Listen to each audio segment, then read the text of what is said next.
She doesn't like Bob's Burgers because she doesn't like the people that do the voices. She thinks the voices are really annoying, which is surprising because I have a very obnoxious voice as well. But she seems to like me, so I don't know.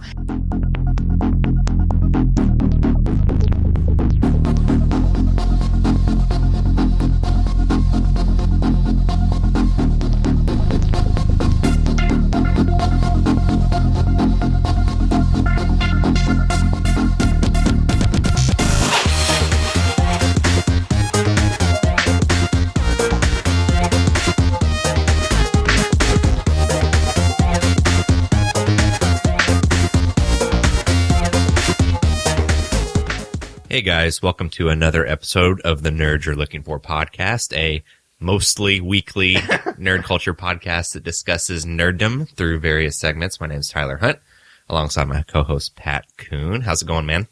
It's going all right. Kind of tired. We got in. I'm not as late as I thought we were going to last night.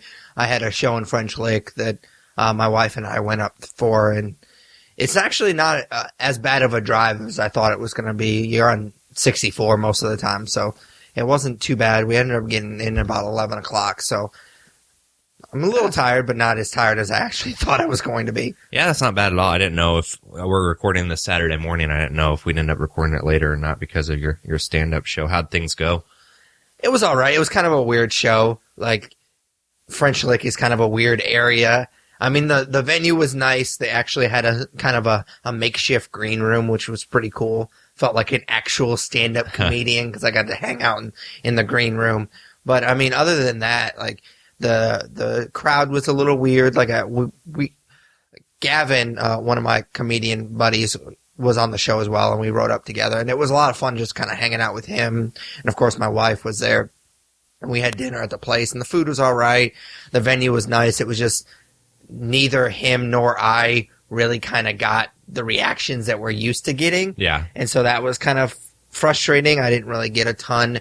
Like, I have these jokes and they're kind of my aim material, and I've done them quite a few times, and it's just like when I tell this story or I do this joke, I expect this reaction when I say this, and when you don't get anything, it's a little frustrating.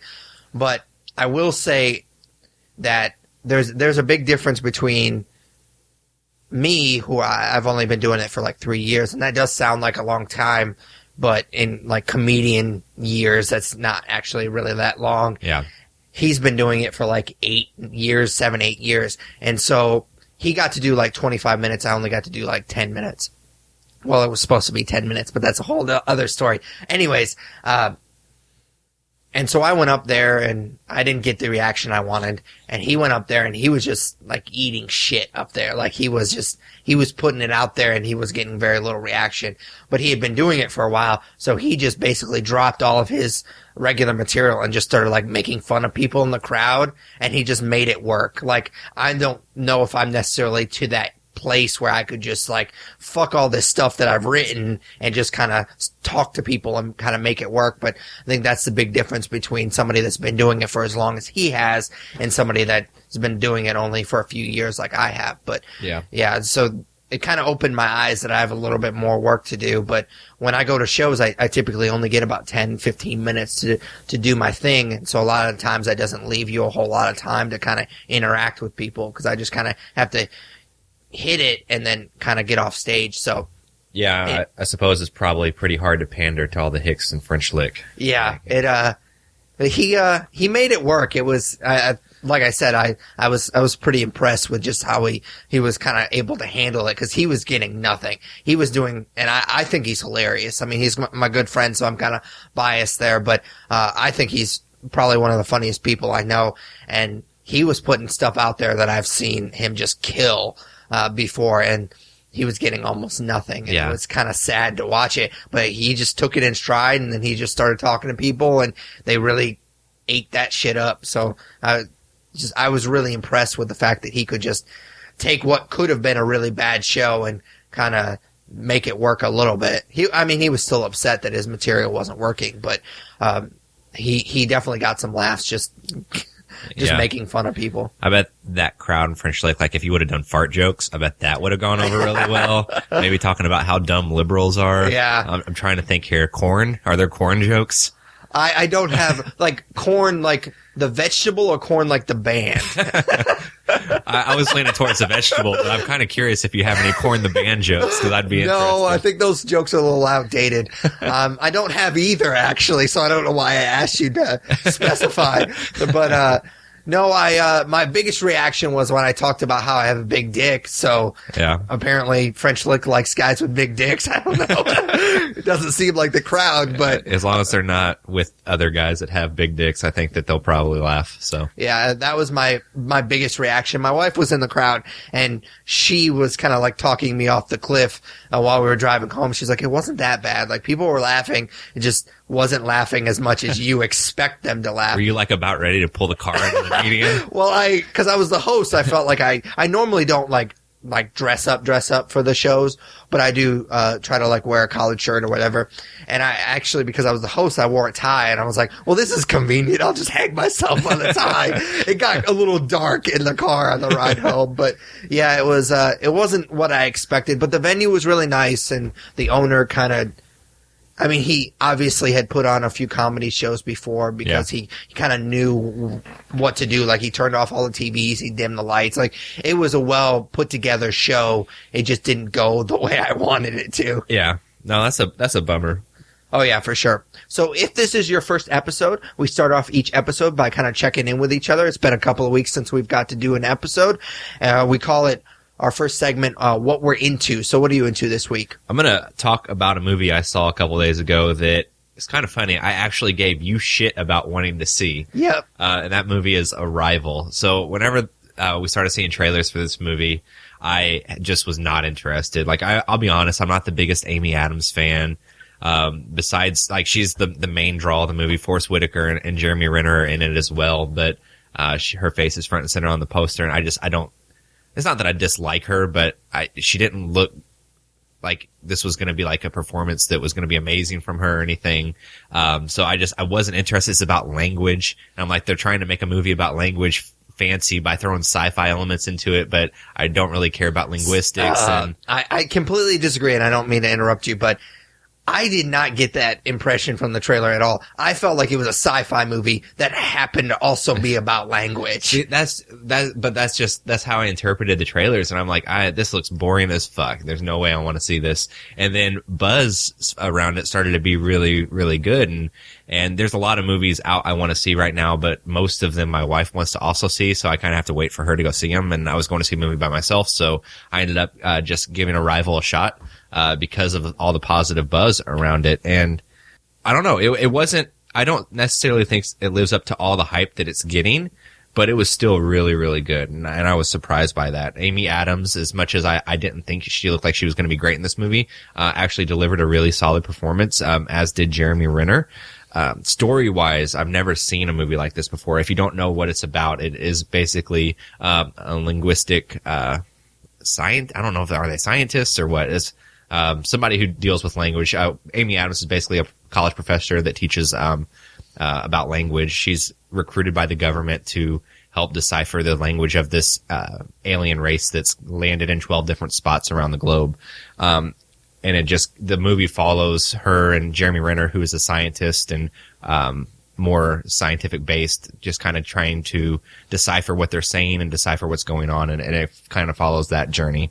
I can't really get into too many more plot details because I know that you want to see it and you haven't, and I definitely don't want to spoil anything for you.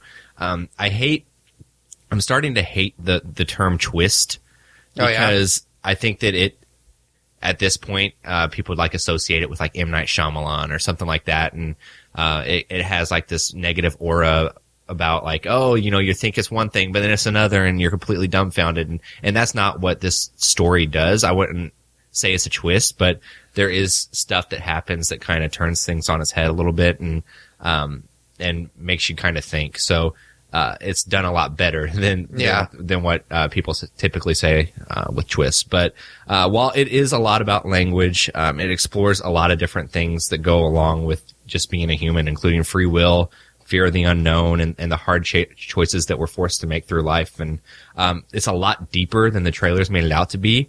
It's not linear, and it's hard to explore how this movie kind of plays out in a trailer. And I think that that's why I just didn't get that from the trailers for it. So I'm really glad I saw it. I think that it's a hard movie to sell, and I'm glad that it's getting a lot of positive buzz because it may end up on my top 10 at the end of the year. I'm not sure. I haven't really started thinking through that too hardcore yet, but it's really good, and I'm glad I gave it a chance. So obviously I haven't seen it, like you said, so I won't talk too much about it, but I just want to say, suck it. Like you were like the weekend it came out. You were like, I remember we went to dinner together with our wives or something. Yeah. And you guys were like, yeah, we're going to see Arrival, and I'm like, yeah, Arrival. But yeah, no man, you called it. It was pretty good. So we're actually planning on going to see it tonight because we didn't get to see it that one night, and it just kind of fell through the cracks a little bit. But it's still showing at AMC, so we were actually planning on maybe seeing it tonight. Yeah, it's good, man. Give it a shot. For sure. What are you into? So I'm actually going to talk about two movies that I've seen since the last time we talked. It's been a couple of weeks, like we mentioned before. First movie I'm going to talk about is Bleed for This, which is a boxing biopic starring Miles Teller. It tells the story of a boxer, and I'm not going to try to butcher his name, who gets in a horrible car accident and must fight despite his doctors and family's wishes to get back in the ring. This movie looked pretty interesting to me. I am a big fan of sports and sports movies, especially boxing. I'm not necessarily a fan of boxing, like the actual sport of boxing, but I do like the movies quite a lot. And I am a fan of Miles Teller. He does do some things, like some rom-coms and stuff like that I don't really like. But for the most part, I think he's a really talented guy. But unfortunately, Bleed for This is just kind of your typical sports boxing movie. Like, it doesn't do a whole lot different. There is a lot of montages, as you would expect. There's quite a few of them, actually, which is kind of disappointing. Miles Teller was great. However, in this movie, as you kind of would come to expect, he actually looks a lot like the actual guy. Like, I didn't know the story of this particular guy because I don't really follow the sport of boxing all that hardcore, but yeah, he actually looks a lot like this guy, so I was surprised by that. It was just kind of weird because the movie starts out and you get to see him like right away do this one fight, and he's trying to cut weight for it, and he just barely makes the weight like right before the weigh-in, and he ends up, spoiler alert, but it's the first 10 minutes of the movie, he loses this fight, and it's kind of the catalyst of him going to this different trainer who's played by Aaron Eckhart, who was fantastic in this movie as well. And they decide to jump up a couple of weight classes because that's not, like, they want to fight as his natural weight, and they train, and they get a couple of weight classes up, and then they win the fight. I don't know if he only fought one fight at this weight class. The movie makes it sound like he only fought this one fight, and then he gets in the wreck. So it almost feels like you watch like 25, 30 minutes of this movie that's not even about him being in the wreck, or it's about him trying to kind of resurrect his career at this other weight class, and then he gets in the wreck, and then he gets the halo put on him, and I'm sure you guys have seen the trailer, so you know kind of what happens after that, but it just felt like you were kind of watching two different stories, and I get why they did it, because you kind of have to understand who he is as a person, and just how hard he worked to do this, and then of course he gets crippled by this car wreck, and then he has this whole other battle to get back in the ring. So I understand why they did it. It just kind of felt like you were watching two different movies, which kind of took me out of it a little bit. Okay, I was somewhat interested in this, but I doubt that I'll see it while it's in theaters. I think I'll probably watch it on demand. Yeah, I mean, I would definitely suggest it because it is a good movie. It wasn't exactly what I expected. But then once you got to him getting in the wreck, it was exactly what I expected it to be. It's your typical sports boxing movie. A lot of montages of him training with the halo, and then him training after he gets it taken off. And so it's a lot of montages, kind of your cliche sports boxing movie, but the acting was really great in it as well. Awesome, man. All right, so the second movie I'm going to bring up is a new animated movie, Moana. It's a new Disney animation film. It tells the story of Moana, who, with the help of a demigod named Maui, must return a stolen artifact in order to save her island village. And Tyler and I talk a lot about animation movies. I mean, he's a big Disney nerd.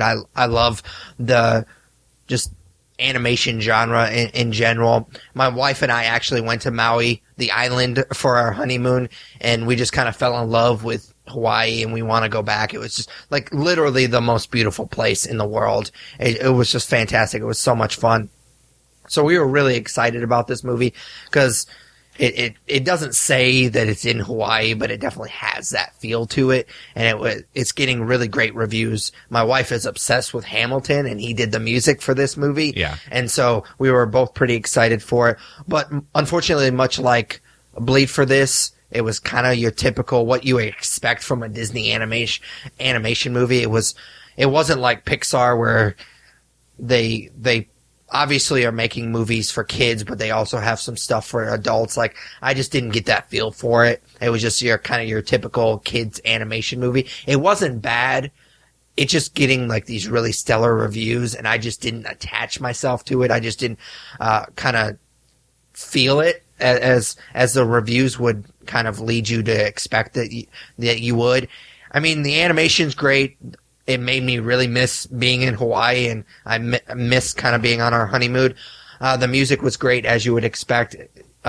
Jermaine Clement does he's a character in the movie really briefly, and he does a song, and his song is really, really great. I liked his song a lot. That makes me happy. Yeah, and The Rock actually wasn't too bad. Yeah. Like, his song is pretty good. I mean, he does a couple, but his main kind of song at the beginning of the movie when his character gets introduced is pretty good. It's funny because my wife does watch a lot of talk shows. She likes Jimmy Fallon and Conan, and I don't remember which one it is that he was on, but he was talking about when he was writing the music for this movie, he actually watched some of the old WWE clips with The Rock, just to kind of get his voice register and kind of get a feel for what he could and couldn't do. And I think it really fit. Like, he didn't ask The Rock to sing like these really high notes or anything. So I definitely think that hard work paid off because the music was really great. I just didn't attach myself to this movie like I feel like some of the reviewers have. I mean, it's a good movie. It's probably a favorite to win the Oscar this year, maybe with Finding Dory. I think I might have liked this movie a little bit more than I liked Finding Dory, just because I didn't like Finding Nemo as much as most people did. Just because I liked this movie, I think, a little bit more because it was an original thing. It was an original movie. It wasn't based on something that we'd seen before. So I will give it a little bit more credit because of that. And it is a little weird, which I liked. Like, it's a little bit different. They do it's weird because they have this character, and I don't like throwing the R word around that much. I do occasionally on the podcast, and I apologize for that. But they have what has to be described as a retarded chicken character in this movie, and they go to that well for comedy way too much. And it wasn't funny. Like, for me, those types of jokes are kind of like the lowest common denominator of comedy, and I just didn't like that. Like, it rubbed me the wrong way. So that was disappointing, but for the most part, I did enjoy this movie. I just didn't kind of attach myself to it like I think most people are right now. Yeah, it's kind of funny. You're going to see Arrival tonight, and Brittany and I are going to see Moana tonight. Really? So, yeah, we'll kind of trade off there. I have a feeling that I'll probably end up liking it more than you did. Not that I'm trying to set expectations high or anything, but I mean, we've gone on record a billion times about how much I love Disney. So I think that I don't know. It's getting a good buzz. So I have my hopes up still. Yeah, it was good. Don't get me wrong. I think I might have sold it a little too short, but I think I expected a little bit too much of it, and it was kind of your typical cliche Disney movie. Cool. All right, so our next segment is just plainly called Comics. Tyler and I read a ton of comics each week, and we like to spotlight one or two. So what'd you read this week? I caught up on Batman, the main run. Okay. Batman. I was a few issues behind. I actually hadn't read about it since the last time I talked about it on the podcast, which was Night of the Monster Men. Yeah. Which was garbage, and I did not keep up with that run. I was actually really worried about the future of the main Batman comic because of Night of the Monster Men just being so boring and unnecessary and I went on record on a past episode about it being a crossover between like 4 different titles, and I didn't like that either. But I decided to kind of pick back up after Night of the Monster Men was done with the new storyline, which is called I Am Suicide. Yep. And I did have to do a little bit of retconning after I read the issues that are out of I Am Suicide just to see what happened at the end of Night of the Monster Men. But I'm really glad to say that this story is more promising than that one was. It's not over. Really? It's not over yet, but I am enjoying it. So I don't know. The kickoff issue of this particular arc, I believe it's issue 8, was really good. It involves Batman walking through Arkham Asylum, picking out basically the Suicide Squad he's going to use to complete a mission that we don't necessarily know about yet. He ends up choosing a weird array of characters. Okay. And I thought that was pretty interesting. So he picks Ventriloquist, the Arnold Wesker version, who's basically, a pudgy old man who doesn't have much to say because all of his crimes were done through the Scarface puppet. Yeah. And the Scarface puppet's been removed from him, so he's not very violent or anything like that. So it's still, even with it being like 3 issues in, you still don't really know why he chose him. So I'm kind of interested to see where that goes. He also chose a character I'm not really too familiar with called Bronze Tiger, who apparently was associated with the League of Assassins, and him and Batman seem to have a rapport where they're kind of friends, which is interesting. And they didn't really explain the backstory there, and I don't know if it's just something I missed at some point, but there is a friendship there. There were also 2 clown-like characters that I picked that seemed like a ripoff on the Joker and Harley Quinn called Punch and Julie. Okay. And I don't know. I don't know where they come from either. I tried to... Gone Girl? No, I tried to look up, Google it and see where they come from, but I don't know. They're like jesters, and they're not in too many issues, but I had never heard of them. And then the big reveal at the end of the first issue introducing this story arc is that the last person he picks is Catwoman, who's in Arkham and is going to be get lethal injection because she killed over 230 people. Which is not explained either. So basically their mission turns out that they're going to get Psycho Pirate back from Bane, who Psycho Pirate was introduced in the first few issues of the Rebirth comic. Bane is revealed basically to be the person behind the Gotham Girl and Gotham Guy, or whatever, the Gotham and Gotham Girl. Yep. Psycho Pirate causes them to kind of go crazy, so Bane's revealed to be behind that, and then the monsters, and I guess Night of the Monster Men, are revealed to be fueled by Venom, which was supplied to Hugo Strange by Bane. So Bane's kind of been all over the stuff that we've seen so far, and Batman's going to get Psycho Pirate back to help cure Gotham Girl. So the complaint I do have about this arc is basically what they're doing with Catwoman. So like I said, she was in Arkham.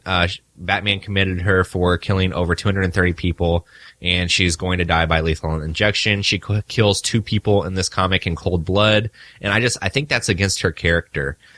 She's always skirted the line between good and evil, but mass murdering isn't really her thing. I'd imagine that there's some kind of twist coming with that character, and it not really being what it seems, or at least I hope so. But right now it's kind of a bummer rather. Either way, the hook's in, and I'm interested to see where this story goes. I've elaborated before, I really appreciate Batman's solo adventures more than like the broader family adventures like we saw in Night of the Monster Men. I also read, it came out this week, the Batman Annual that kind of ties into, it doesn't tie into this particular story, but it is that main run. And as usual, it's a bunch of different short stories, and they all have like a Christmas theme for this time of year. A lot of lesser known villains show up, but the standout story out of the short stories is one where Harley Quinn shows up. Mm-hmm. And she's kind of lived on Coney Island, away from Gotham and away from Batman. So it was kind of cool to see those characters back at it again. I don't read her main comic, but I guess she's kind of become more of not necessarily a good guy, but she's not a villain anymore. Mm-hmm. So it's kind of cool to see how their dynamic has changed a little bit since she's not really doing 2 villainous things anymore. And then that story also takes an opportunity to kind of show how big of a character she's become and how popular she's become. So basically, just to kind of sum up, Night of the Monster Men lost me, but with I Am Suicide being interesting enough, I'll continue with it. So I am one issue behind, not including the annual. I actually didn't get to go to the comic book shop this week because I had some car trouble. So I think I'm one issue behind. So I think the issue that you described is probably the second part of I Am Suicide. Because I think there was one part where they go and they meet Bane. I remember that being the last. Maybe I skipped. Did I skip it? I think you missed issue 8. It's 8. Oh, really? 8. I want to say 8, 9, and 10 are out, or 9, or either 8, 9, and 10, or 9, 10, 11. So the first issue is him going through Arkham, getting the. Then I must have completely missed that issue. I don't know how that happens. I go to the comic book shop each week, but yeah, I read the issue with them, Catwoman and Batman confronting Bane, and the new Bane is very disappointing. Well, without Venom, is super, super disappointing. I just don't like him. Yeah, I don't like that character. I don't know. I don't feel like he's done or said enough to make me not like him or like him. Yeah, he kind of sits on a throne of skulls and doesn't do much. Exactly. You'd rather have him all venomed up, breaking backs. Yeah, for sure. There was an weird issue. I don't know if you read this one or skipped this one, but it involved Batman, like them kind of breaking into the compound, I guess, and Batman just keeps repeating over and over. That's the issue I'm talking about. He's going to break Bane's back, and that was weird.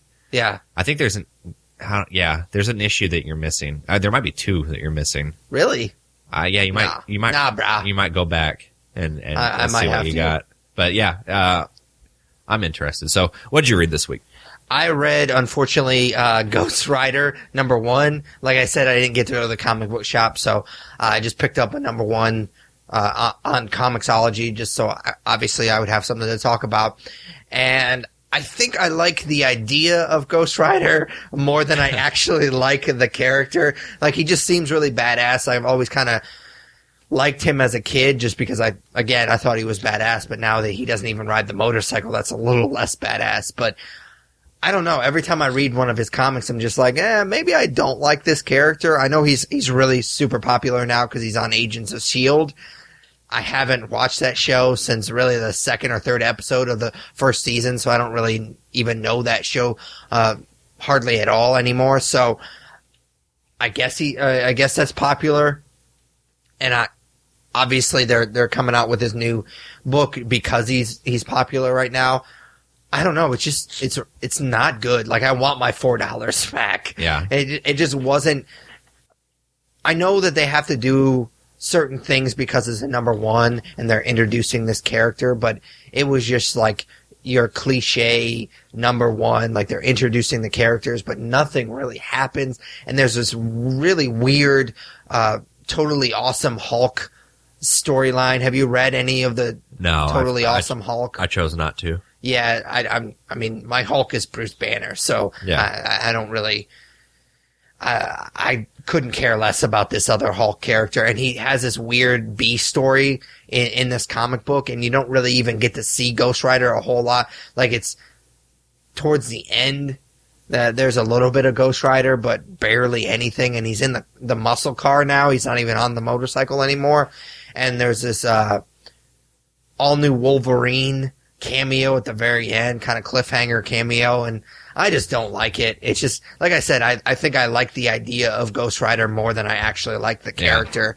Yeah. It was a really bad issue, and I for sure will not be reading the rest of the issues. Yeah, I'm glad that I chose not to pick that up. Did you notice what Marvel's doing now? Whenever they start like a new story arc, they're putting like a big #1 in the top left-hand corner, and then the actual issue number in a smaller print down below it to make people think that it's a #1. Really? I mean, I kind of get it because people like to jump into comics and don't know where to jump in. So if they see that #1, they're more likely to read it. So starting a new story arc where you don't necessarily need to know what came before it, that makes sense. But it threw me off when I was picking up my comics. I'm like, this shouldn't be a #1. Yeah. But they're really advertising that #1 now whenever a new story arc starts. Yeah. I know for a while there, I think it was like a year ago, they'd put like the stamp on it, like the whatever the story arc was called starts now or whatever. Yeah. And that was really helpful, I thought, mostly because a lot of times I don't even know what the story arc's called because I don't pay attention to it. But yeah, it's kind of weird. that Yeah. they would put the number 1 on there. Yeah, it is weird. Look for it next time you get to go to the comic book shop. For sure. All right, so you ready for nerd news? Yeah. So every week we discuss nerd news, the big nerd headlines that have come up since the last time we spoke. You would think that since we took a week off, there'd just be tons and tons of stuff to talk about, but unfortunately there is not. I just got a few things here. So a couple new Batman games or DC games are rumored.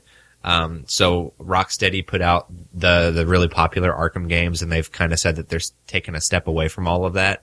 But Warner Brothers Montreal, they're still going. They're the studio that did Arkham Origins. Apparently they're working on allegedly a new Batman game that sees it taking place, I guess, 20 to 30 years in the future, and Damian Wayne is Batman, and Bruce is training him. Unfortunately, that's like all the details with that. The next game that's rumored is a Suicide Squad game. Okay, that'd be cool. I want to say maybe, I don't hold me to this, but I want to say maybe Rocksteady's doing that one, but they made it sound like it's more of an open world type game, featuring the Suicide Squad. And there's not a lot of info out there. People are kind of piecing things together, but it sounds like either way we'll probably end up getting at least one new DC game next year. I don't know if the Batman game used like the same mechanics as the Arkham games did or what, but after the way that Arkham Knight ended, you would think that they'd kind of want a refresh, and that's one way to do it, is introducing a new Batman but still having Bruce in the picture. Yeah, I mean, obviously we're huge Batman fans, so we're going to be excited for pretty much anything that comes out. I did like the Telltale series so far. I've only played the first episode just because I don't think they've released a second one for iPad yet. But I've dug those games, even though I didn't think I was going to like them, but it is pretty cool. You get to control more of Bruce Wayne than I think you have in past games. So I'm definitely excited for any Batman game that they're going to put out. Wait for it, dude. There's a part in episode 3 where you get to choose whether or not you sex up with Catwoman. Oh, nice. Do you get like... What's funny is at the credits, they tell you how your choices stacked up against others. And whenever it gets to like the scene where you stay with Catwoman or not, it was like 95% of people chose to sleep with her and 5% so they don't give you like choices like just like a BJ or anal or not quite that involved. A dirty Sanchez or no, not quite that involved, but yeah, obviously everybody went for it. So no, episode 4 of that game just came out a week and a half ago, and I haven't played it yet, but the trailer introduces, I guess, I don't want to spoil too much because you're only on episode 1, but Joker is advertised in the trailer, and I won't spoil like how he comes about, but it's a different looking Joker, and there's some weird stuff that we've never seen with a Batman story going on. Cool, man. All right, so this next one involves a property I could care less about, but a man that we both respect. So Kevin Smith was developing a Buckaroo Banzai pilot for Amazon, and he has dropped out of it due to some legal issues going on behind the scenes. Either MGM is suing the creators or the creators are suing MGM. I'm pretty sure MGM is the one suing. So Kevin Smith just said, fuck it, I'm out. Yeah. Like, if you guys want to continue with this at some other point once all this is sorted out, like, please reach out to me, but I'm not going to be in the middle of this. So he has left that project. Yeah, I mean, that sounds exactly what I would do in that situation. Like, deuces, I'm out. Yeah, exactly. Like, why involve yourself with that? Like, you guys sort it out, and whenever you're ready to make this, like, give me a call. I mean, I'm not interested at all. I mean, I don't even know, as big of a fan as I am of his work and him as a person, I doubt I'd even watch it. Yeah, I'd probably give the pilot a shot, but you're right. Like, I don't know anything about the product, so I probably wouldn't stick with it unless the pilot just blew me away. For sure. So this next one isn't really news, but it's kind of a rumor. So, Ewan McGregor has said, like, he'd love to do an Obi-Wan spinoff movie, and it seems like at this point, like, it's a no-brainer. Like, there's a 20 to 30 year gap where he's on Tatooine and we don't know what went on. So there are probably stories there to tell, but there's been no announcement. And allegedly the reason that there's been no announcement around an Obi-Wan spinoff movie or that it's not in development is because they're not done with Obi-Wan in the saga movies.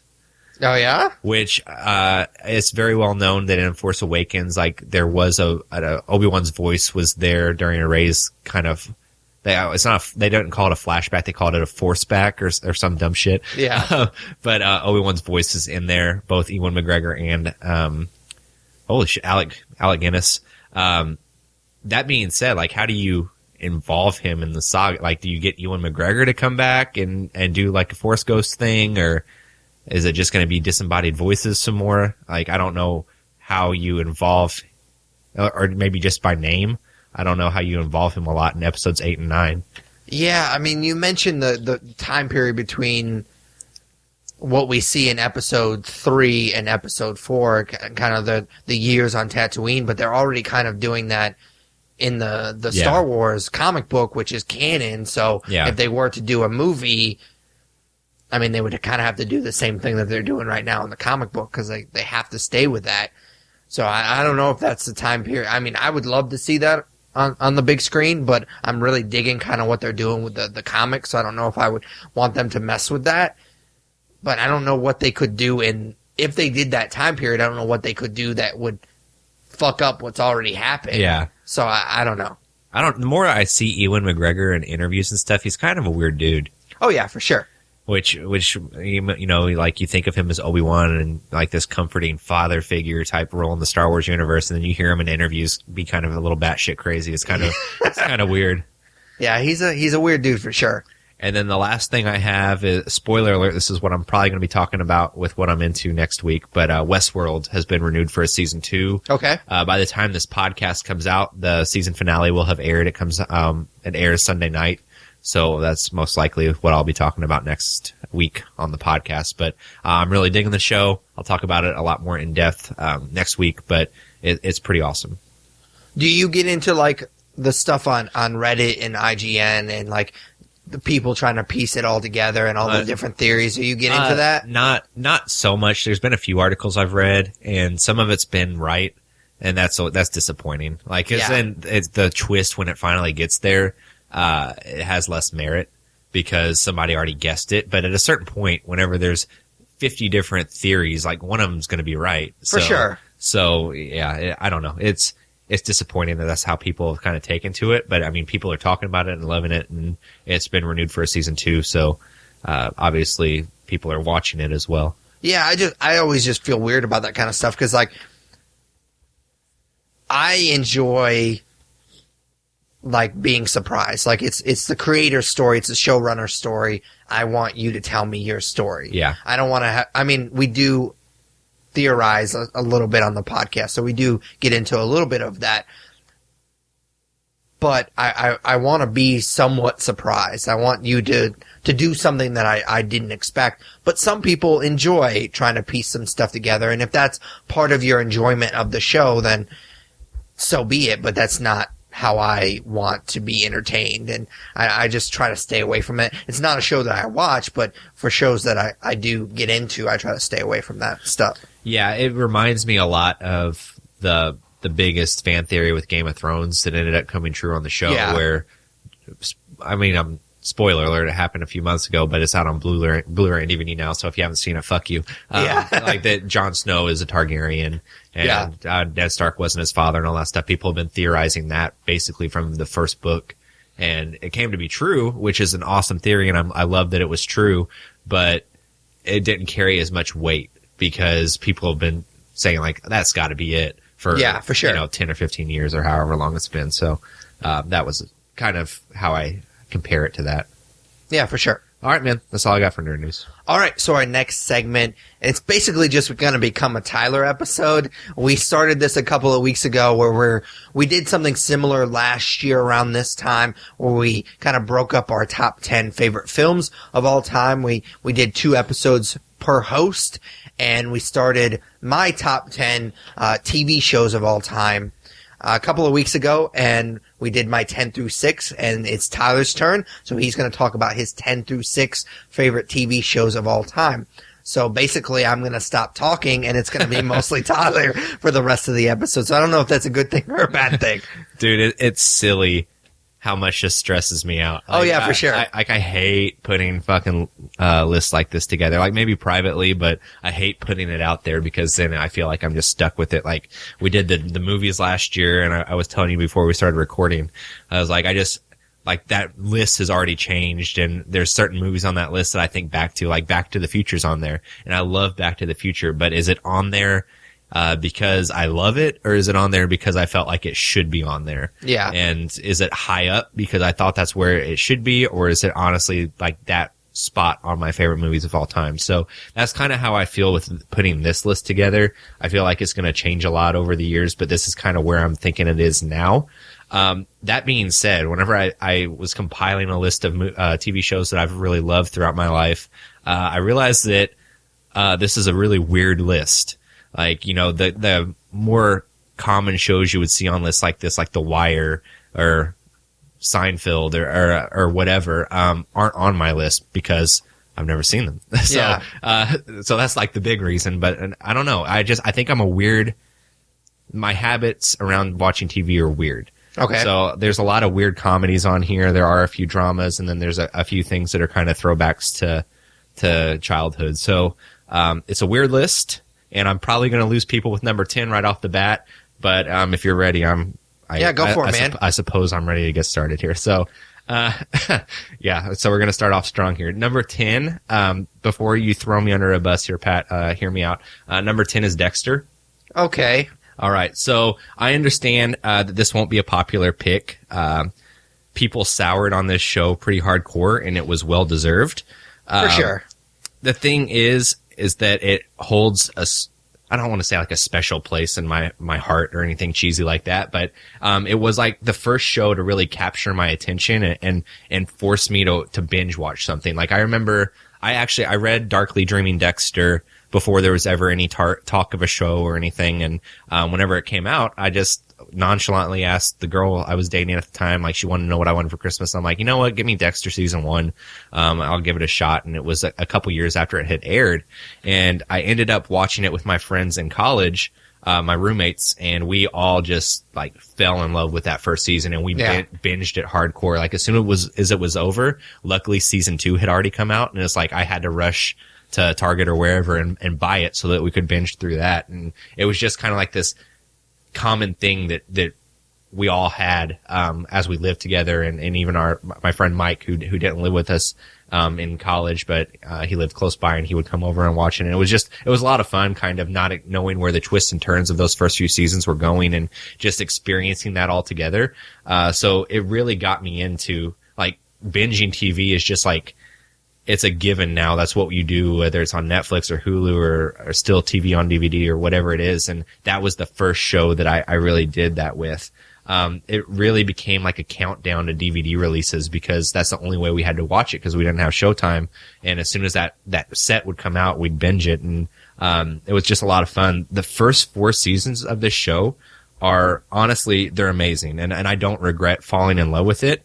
I think Michael C. Hall is an amazing actor, and I think he's underrated. I'm surprised that he hasn't been in more since the show's ended. And I don't know if it's the way the show ended that kind of soured people on him or not, but things definitely do take a lame turn in later seasons for sure.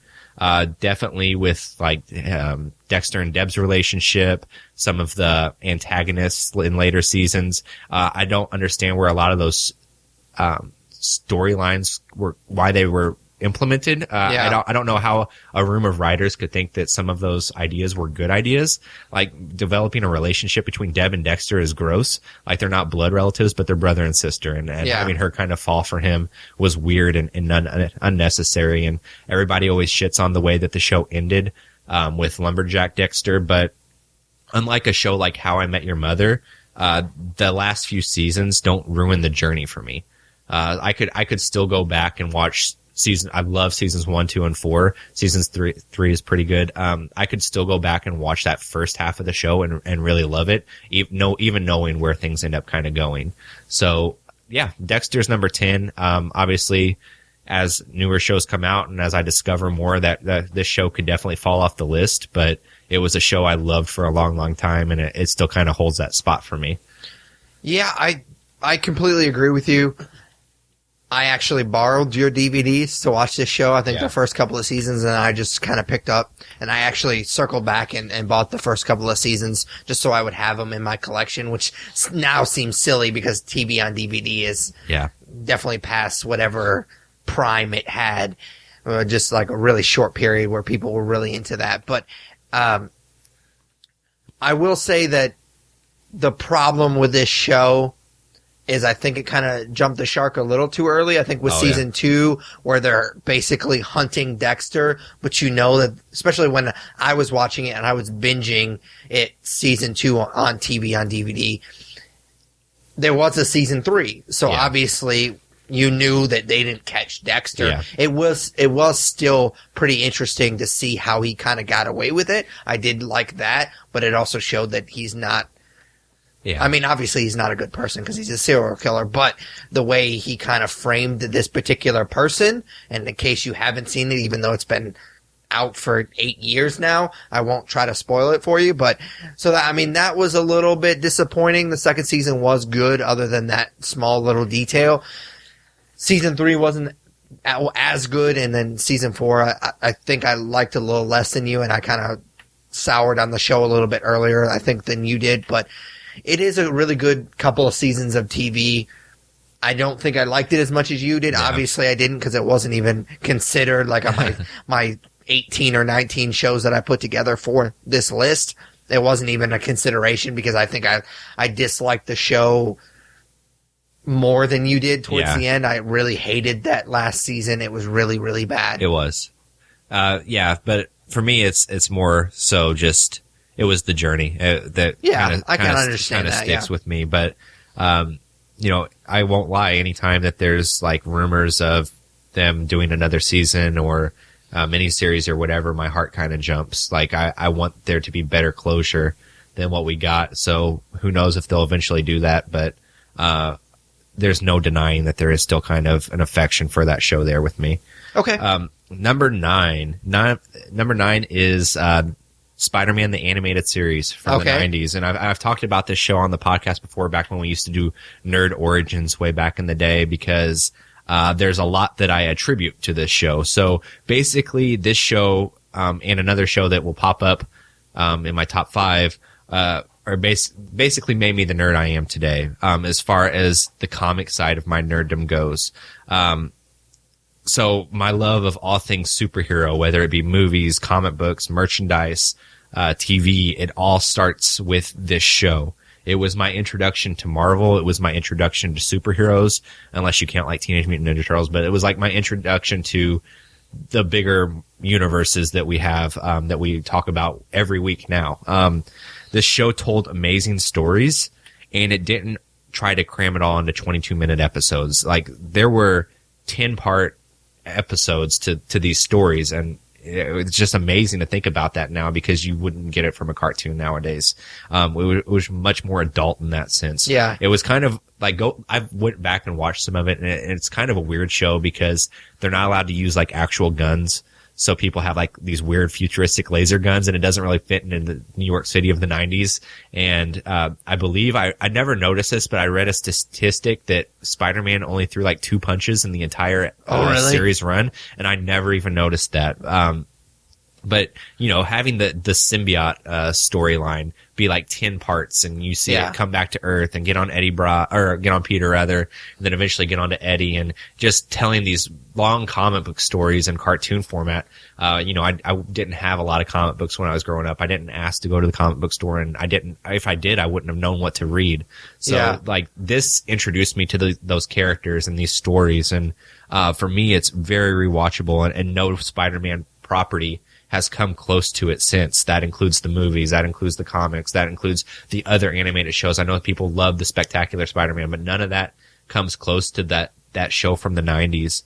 Homecoming, I hope, changes that. I hope that it's amazing and tells really fun Spider-Man stories, but thus far, this has been like the essential Spider-Man for me. It introduced me to all the characters and introduced me to like this bigger world of superheroes, and I love it so much. Yeah, this show, like you said, it does kind of give you a good, like, if you like this show, you might like the way comic books tell stories, because like you said, it doesn't just give you like, here's your monster of the week, here's the villain of the week or whatever, and we're going to wrap it up in 22 minutes.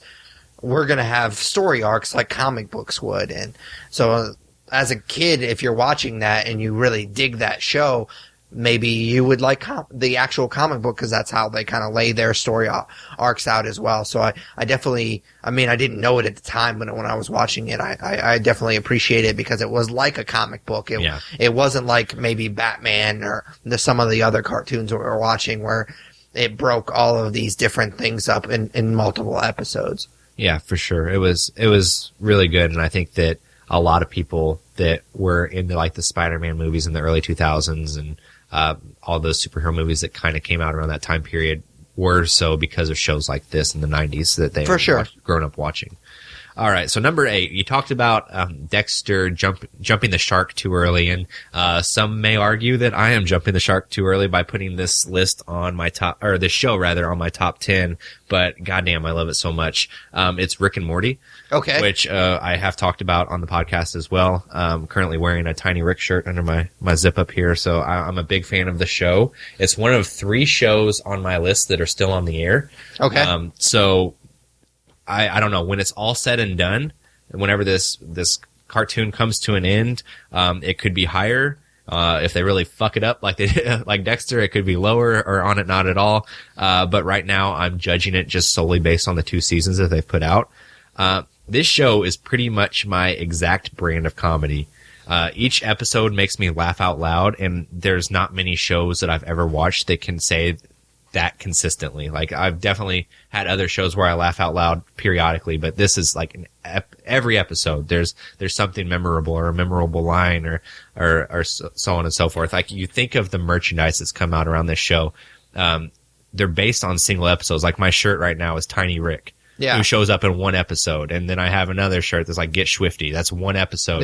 They made a whole board game around the episode Total Recall. There's only 20 episodes of this show, but there's already like so many classic episodes from those 2 seasons that people have really dug into. And, that's all saying a lot about a show on Adult Swim. So, there's so much talent involved with this show, from the creators, which include Dan Harmon, and the guy, I forget his name. I believe his first name's Justin, but he's co-creator, as well as he does the voice for Rick and Morty. And the writing is brilliant to me. It boggles my mind how just a few writers can sit in a room and put together such hilarious episodes and gags. Like, my wife Brittany and I go back and rewatch these seasons, and every episode I've seen probably 2 or 3 times now, and every time I watch it I find like a little nuance or a joke that I missed the first time, and it's just so layered, and I really appreciate that. Like I said, the show's only 2 seasons, but I believe it's already become like a cult classic in a way. There's just so many classic parts to the 20 episodes we've seen. Its popularity is only going to grow, and hopefully it has a long life ahead of it, as long as they can still making really creative content. Like I said, I think that it's going to grow into something much bigger than it already has, which it already is immensely popular. But even with all that popularity that's gaining, I still think it's underrated. Like, it is one of the better shows on TV right now, and if people haven't given it a shot, I know that I kind of had a bias against Adult Swim. I've kind of grown out of it, and you think of it as like Family Guy reruns and really like Squidbillies and dumb shit like that. So whenever I heard about this show, I wasn't interested until my cousin Tim kind of told me about it, and I really respect his opinion, and I gave it a watch, and I was really pleasantly surprised. So if you had that bias like me, you should put it aside and give it a shot. Yeah, this is a show that I, like you said, didn't really pay too much attention to. You had brought it up a while back. It was a couple of months ago, and talked about how much you really liked it. And like your cousin Tim, you respect his opinion. I obviously respect yours. So I don't know your cousin Tim, so I don't respect his opinion at all. Fuck you, cousin Tim. No, I don't know you. Anyways, I gave it a shot. I binged it on Hulu, and I fucking loved it. I mean, I don't love it as much as you do, but you and your wife constantly quote it, and I feel like I'm kind of part of that club because sometimes I get it and sometimes I don't because I've only watched it one time through. I have watched a few episodes here and there over again, some of the episodes that I really liked, but my wife hates it, by the way, and she hates it for the dumbest goddamn reason. She hates it because Rick burps and has the like throw up on his mouth a lot, and she thinks that's super gross. Really? And she will not watch it because of that. She hates Bob's Burgers too, doesn't she? Yes, she doesn't like Bob's Burgers because she doesn't like the people that do the voices. She thinks the voices are really annoying. She doesn't like things for really weird fucking reasons. But anyways, which is surprising because I have a very obnoxious voice as well. But she seems to like me, so I don't know. Anyways, yeah, I thoroughly enjoy this show. Dan Harmon just has that weird sense of humor that I just am kind of drawn to. He's such a weird guy, but he finds ways to make these really weird properties, but he also makes them really funny. Like, this show shouldn't be as popular as it is because it's really, really fucking weird. Yeah. Some episodes are really weird and out there, and but they're so funny. Yeah. Like, he just has a way of kind of making them super relatable, even though they are super, super weird. I mean, he's just a really weird guy. I don't know if you ever watched Harmontown. No. But he's just a weird kind of an asshole. Like, he's not a very likable guy, but he just, I don't know. He kind of has that sense of humor that I'm kind of drawn to. So I do really appreciate this show, and I'm glad that you got me into it. Yeah, awesome. Yeah, it's usually probably the other way around. People probably like watch Community and like, oh, I'll probably watch Dan Harmon's next thing. I never got into Community, but this show makes me want to watch it. Yeah, for sure. That's a great show as well. Is the comedy comparable? Yeah, I mean, it is weird. There's nothing like Rick and Morty, so I don't want to say. But there's some like really kind of weird timeline sort of episodes.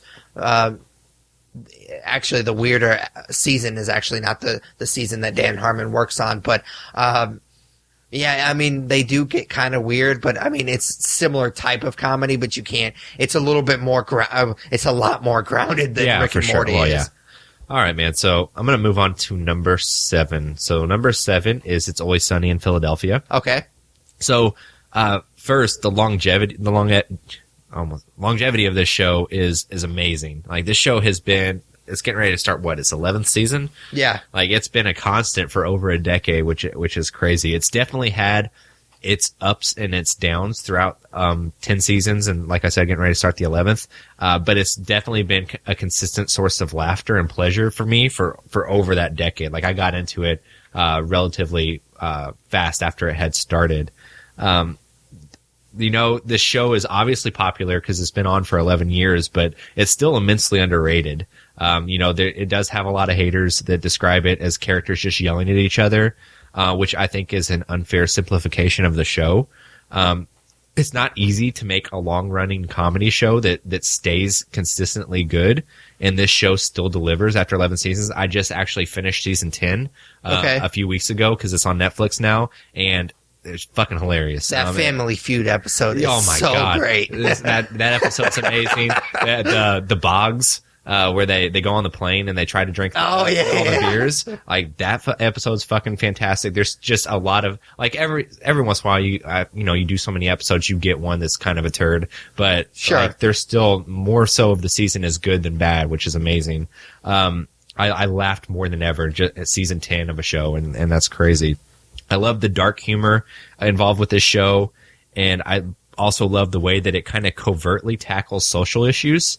I was talking to my buddy Jake, the guy I do the streams with on Twitch on Monday nights, and he was kind of talking about how there's always a message in these shows, but the messages aren't shoved down your throat. Yeah, they usually are on the wrong side of the message, but the message is still there. And that's what's hilarious is they're on the wrong side of the message, and these characters are dumb and arrogant, and it shows you kind of that point of view on things, which is to do. Yeah, and it's just really funny how they do that that way with their message, and they don't beat you over the head with it. The cast is amazing, and they all, of course, are like friends in real life, and Mac and Dee are married, and they obviously have a lot of chemistry with one another, including whenever they were kind of forced, I guess, to bring on Danny DeVito, or Yeah. it was suggested by FX that they bring on a star, and he's obviously just fit right in and is part of that family now, and it's really just succeeded against all odds. I mean, it was on FX, and it's on FXX. It used to premiere in the fall, now it premieres in January.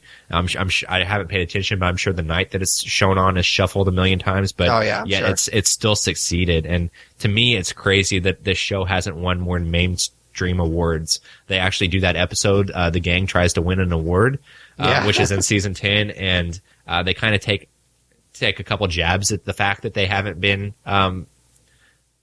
awarded in that regard, but they make light of it, and it is crazy to me that it's been overlooked for so long. I know that a lot of people watch this show, but if you haven't, it's fantastic. It's really hilarious.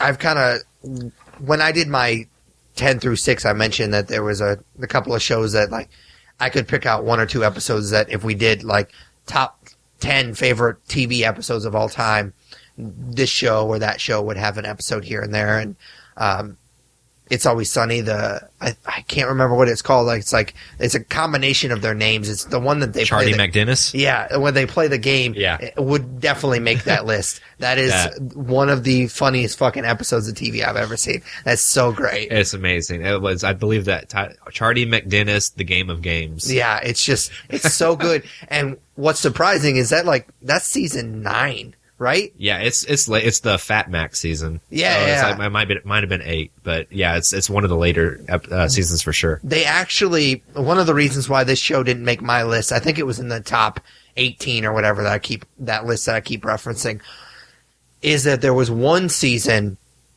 I think it was either 6 or 7, that was really piss poor. Yeah. Like really bad. They used to follow, either they followed or they were right before the league. And there was a time, I think it was season either 2 or 3, where I was like, I kind of just like the league more than I like It's Always Sunny, which is a shame because the league kind of was garbage towards the end. And I don't even think I watched the last season. I didn't either. It got really predictable and really bad, but there was at least a season where I was more looking forward to watching the league and really enjoyed that show a lot more than I liked It's Always Sunny, and that's ultimately why I didn't make my top 10. Spoiler alert, it won't be in my 5 through 1, but it rebounded really, really strong. Like after the Fat Mac season is fantastic. I love, me and my wife still, even though she doesn't watch this show, we'll still say diabetes. And I'll yell at her. I'll be like, quit saying diabetes. So we'll do that every once in a while, that little bit from It's Always Sunny. And I think that was the season premiere of one of the Fat Mac season. And I think it's fantastic that he got actually fat in that for that season, which is I think they really knew hilarious. they were in a bit of a rut, and they had to do something different, and Fat Mac was it. Yeah, they rebounded really well. Yeah, they've not looked back since. So, all right, number 6 is Flight of the Conchords. Okay, cool. This show is 2 seasons of perfection, in my opinion. You can tell how much work went into each episode and how much heart they poured into each episode, because there's different songs in each episode, which obviously take a ton of time and a lot of talent to write. You mentioned Jermaine Clement being in Moana, and that was kind of really spiked my interest even more for that show, because I love this band so much, and I love their comedy so much, and anytime they pop up in different things, it makes me happy. Their music is brilliant and it's hilarious, and their songs that they implement into each episode take the show to the next level. That being said, I think that it would still be a really hilarious show even without the music. I love the deadpan humor. I love the dryness of the characters, and their kind of dry relationships work immensely. The chemistry between the 4 main characters, which are played by Jermaine Clement, Brett McKenzie, Kristen Shaw, and Reese Darby, is amazing. I love Reese. Yeah, it's so fun to watch. It's so fun to watch them interact with each other, and Jermaine and Brett kind of not really fluctuating much. They're kind of deadpan, and Reese kind of being the crazy one that's pushing them, and the one that gets upset, and it's really solid comedy. The best part with this show is that they knew when to call it quits. HBO desperately wanted more seasons, and they didn't want to force it. They didn't want to force be forced to put out content, it would have maybe not lived up to seasons 1 and 2. So they stopped. I just saw them in July with my wife, and they performed a few new songs, and they definitely still have it. So hopefully, you know, they've talked about doing a movie. Hopefully either that comes to fruition or even like a new HBO special or something, something comes out with Flight of the Conchords, because they're still, you know, I believe they're both in their 40s now, but they're still hilarious. Their stuff is still great. They're still amazing performers. And they're both very talented, and it showed up very well in this show. And I just saw it all the way through for the first time this year, and I loved it, quite a bit. Yeah. I'm glad that you included this, because this won't be on my list either, but, I really enjoy this show, and I think it got overlooked. I mean, it was popular, of course, but I definitely think it gets overlooked because it was only 2 seasons. But it was 2 really, really good seasons. I didn't have HBO. I still don't have HBO, so I didn't actually get to watch it when it was live. Yeah. But I did buy the seasons on TV on DVD, and I do have a very fond memory of. They came out when I was in college, and for whatever reason, like we had a big ice storm and we lost power for like a week in our apartment. And I remember going to the library, and I had just bought the 2nd season of Flight of the Conchords, and I was pissed because I couldn't watch it. So I took my computer to the library and literally binged the entire 2nd season one day at the library because I was pissed that we still didn't have power. Yeah. And so I kind of have that fond memory of just watching that entire season just on one day at the library because I was pissed that we didn't have power at that point because it had been like 4 or 5 days. We didn't actually get power for a couple more days after that.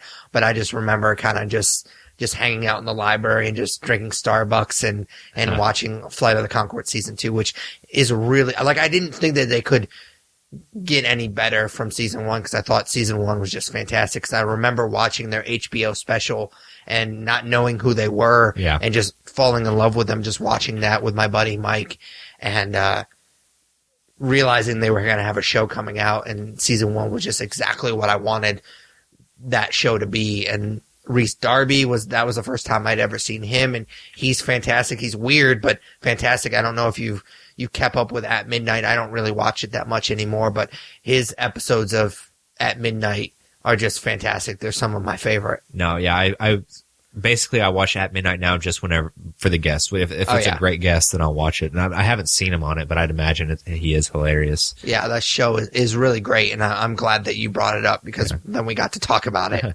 Yeah, so I mean that's my 10 through 6. The one thing I want to say about them is after I made this list, it seems like there was a common theme.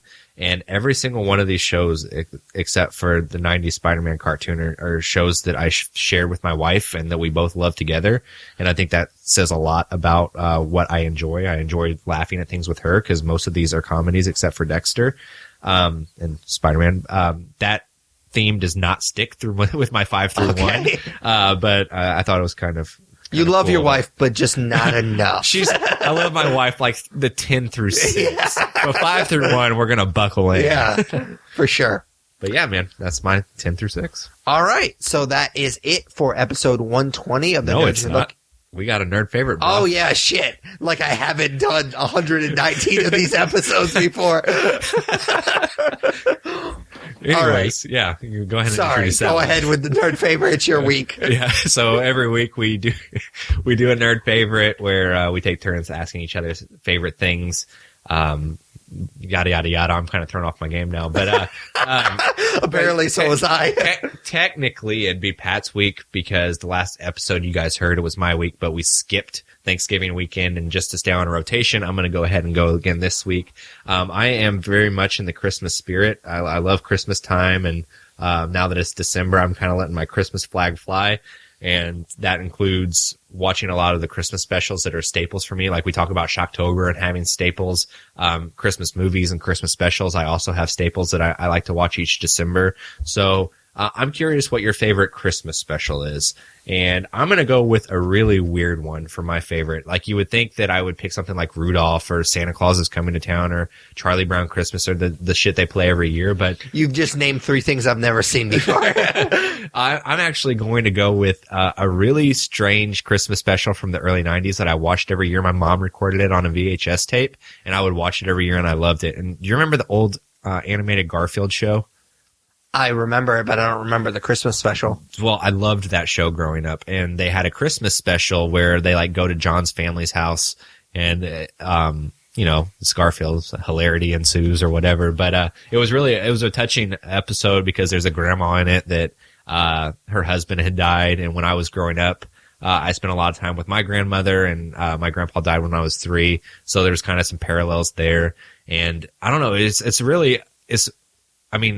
funny as a Garfield cartoon can be. Like, it's not like stitches on the ground, but it's cute. And I believe last year it was on Hulu. I don't know if it still is, but I haven't watched it yet this year. But it's definitely a nostalgia trip for me. It's really funny going back and watching those types of things from your childhood and just kind of remembering it. So I would say that is my favorite Christmas special. That's definitely the one I'm probably most looking forward to watching this December.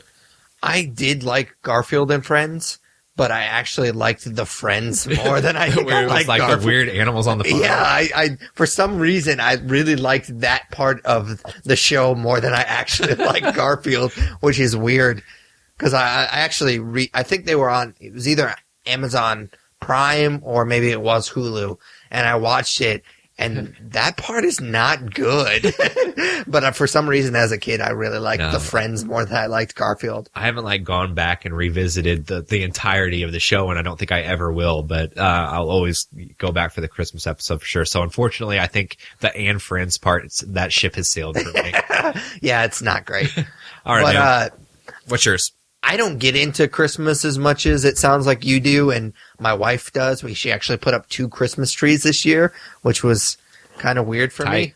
Yeah, but I mean, it's all right. She lets me do my Halloween thing. I kind of let her do her Christmas thing. I mean, don't get me wrong. I'm not the fucking Grinch, which is actually the special that I'm going to talk about, which is weird. I mean, I do enjoy Christmas, but yeah, I just never really got into the specials much. And so my default answer has to be the Grinch because that's really the only one that I've ever watched. Yeah. I watch it pretty much every year. I typically will watch the original, which is only like 20 minutes long. Yeah. And then I'll actually watch the Jim Carrey one, which that movie got shit on and I don't know why. Yeah, it's a good movie. I like it. I really enjoy that movie quite a lot. I watch both of them every year. I really look forward to it. It's one of the things that I watch pretty much every year. I do watch Die Hard a lot as well on Christmas, but I don't watch that necessarily every year. But I do try to get both the Grinches in each year. But that's pretty much kind of has to be my answer by default because that's really the only one I watch. I don't know. I just, as a kid, I really kind of connected to that movie a lot. Like, I really enjoy it. I think they're going to try to remake it. I think I heard a rumor about that. An animated one. Benedict Cumberbatch is doing the voice. Yeah, and so I'm definitely looking forward to that one. But I mean, I don't know what else you can do with it. I don't know what else you can do with it at this point, right? Yeah, I think they just kind of, people want to get the sour taste out of their mouth from the Jim Carrey live action one, which again, I liked that movie. Yeah, I did too. I don't know why everybody hates it so much. I don't get it. I mean, the Cat in the Hat one was fucking weird. I didn't like that one, but, I didn't really mind the Grinch one that much. I don't either. I watched that most years too. It's funny. Brittany is kind of similar to you. She doesn't get super into it. She says she loves Christmas, but then she's like, I'm like, you want to listen to some Christmas music? She's like, no, I hate Christmas music. It's like, all right, you want to watch a Christmas movie? No, I don't really like Christmas movies. So it's like I'm married to the fucking Grinch. And she's in denial about it. But, yeah, so it sounds like she kind of has a similar outlook to you. All right, cool, man. Now the episode's over. So that is officially the end of episode 120. You can, as always, you can follow us on Twitter and Instagram. They're both at The Nerds Podcast. Like us on Facebook. Follow us on Google+. Vote for us for Podcast of the Month at podcastland.com. You can comment and subscribe to our YouTube channel. Check out our Twitch channel, which Tyler mentioned. He does a weekly stream Monday at 9 p.m. Central. When I remember to turn it on. Yes. You can subscribe, rate, review us on iTunes, Stitcher Radio, basically any good podcatcher you use. We really appreciate that. It helps us out a lot, kind of gets us out there. We definitely appreciate that. And you can also email us at thenerdsyou'relooking4@gmail.com. For Patrick Kuhn, Tyler Hunt, we are the nerds you're looking for. Take it easy, guys. Later, guys.